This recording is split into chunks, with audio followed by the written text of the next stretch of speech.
Commission ముందు ఇప్పుడు అయినా కేసీఆర్ హాజరవుతారా? తెలంగాణ ప్రభుత్వం ప్రస్తుతం కాళేశ్వరం ప్రాజెక్టులో జరిగిన అనియమాలపై తీవ్రంగా దృష్టి పెట్టింది. ఈ ప్రాజెక్టు నిర్మాణంలో నాణ్యత లోపించిందని, భారీ స్థాయిలో ఆర్థిక దుర్వినియోగం జరిగిందన్న ఆరోపణలపై విచారణ మొదలైంది.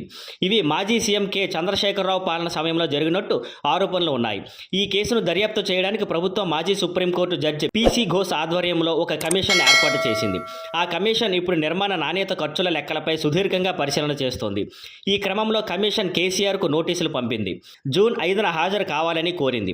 ఈ నోటీసుతో రాజకీయ వర్గాల్లో ఆసక్తి రేకెత్తింది.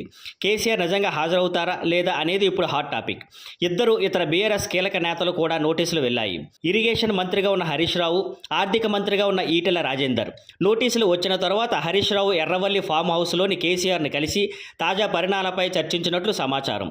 దీనివల్ల బీఆర్ఎస్ పార్టీలో అంతరంగా ఏదైనా విభేదాలు ఉన్నాయా, పునఃసంఘటనకు జరుగుతుందా అనే చర్చలు ప్రారంభమయ్యాయి. ప్రభుత్వం ప్రజల నుంచి ఒత్తిడి పెరిగిన ఈ సమయంలో కేసీఆర్ కమిషన్ ముందు హాజరవుతారా అనే ప్రశ్నకు సమాధానం జూన్ 5న స్పష్టమవుతుంది. Thank you for watching. Please like, share and subscribe.